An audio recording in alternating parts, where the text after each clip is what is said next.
Hi guys, welcome to my kitchen. Today I'm making pressure cooker broccoli mac and cheese. Guys, I'd like to give a shout out to my son's girlfriend, Megan. She's a really nice girl, really pretty. Feel free to say hi to her in the comments. Hey Megan, how you doing, sweetheart? Alright guys, I'm starting out in my pressure cooker, and I'm going to start by putting 4 cups of water in here. Now to that I'm going to add in 3 tablespoons of butter. Leave the butter out if you like, if you're on a reduced calorie diet, which if you are, maybe you should be watching my videos because I just cook fattening comfort food, but it's good.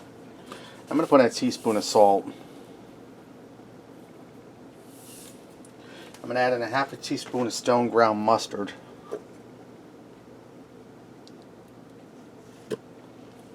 I'm going to give this a stir quick so we can mix together. Now I have a 1-pound box of elbow macaroni. I'm going to get that into the pressure cooker.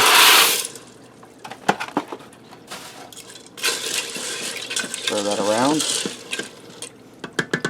Now I'm going to seal my lid on here. I'm going to pressure cook this for 4 minutes. After the 4 minutes, I'm going to do a quick release of the pressure. Okay, now that my elbow macaroni is done, I did that quick release of the pressure. I have roughly 2 cups of broccoli here. I cut it into little pieces. We're going to get that in. We're going to stir that in. And my elbow macaroni drank up most of that liquid. Now I'm going to add in 1 cup of milk. I'm going to add in some pepper.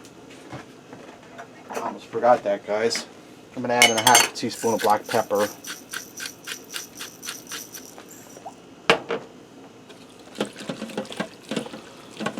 Now we're going to put in our cheese. I have some shredded cheddar cheese here. I'm going to add in about 3 cups. Take my spoon out just for now. And we're going to stir it in as we add it in so we don't get one big clump of cheese.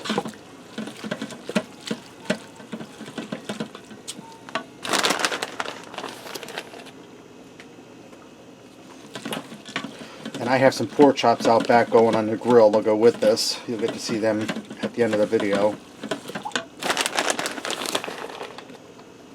And if I go a little overboard on the cheese, guys, no harm done. More cheese, more better. My son Greg is here and he's losing it. A little more cheese. Give that a stir. Now that excess milk in there will get drank up by the pasta because we're going to let this sit for a few minutes with the cover on to soften that broccoli and finish melting that cheese.